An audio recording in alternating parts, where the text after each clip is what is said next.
સવારે ઉઠી અને વાસણ બહાર હતા તો લઈ આવી અને પછી વાસણ ગોઠવી નાખ્યા થોડું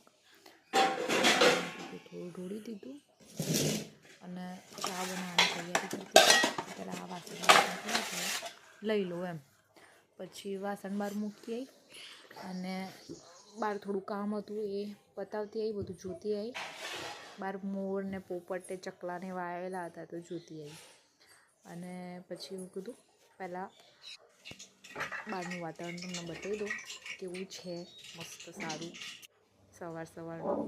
પછી ચા ચડાવી ગોળાલ માટે અને મારા માટે. પછી ચા ચડાવ્યા પછી ચા ચડાવ્યા પછી ટામેટાં કાપતી હતી. ગમે એવું લાગતું પહેલાં અંદર ટામેટાં કેમ કાપે છે. પછી ટમેટાનું શાક બનાવું હતું અને રોટલી બનાવી હતી. મેં કીધું ફટાફટ ટામેટાનું શાક કરી નાખું અને રોટલી કરી નાખું, પણ તું કીધું પહેલાં ચા કરી નાખું. એટલે ફટાફટ ચા ચડાવી દીધી, આદુને કરી દીધું અને આ ટામેટાં કાપવાનું ચાલુ કર્યું.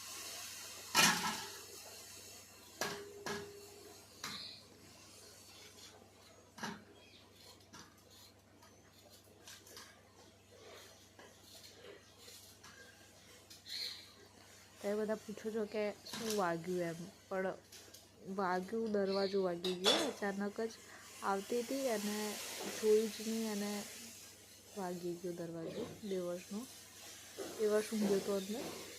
ચા ગરમ થઈ ગઈ છે એટલે પછી મેં કીધું ચા ઉકળી ગઈ છે એટલે મેં કીધું દૂધ નાખી દઉં એમ. દૂધ નાખી દીધું ચામાં.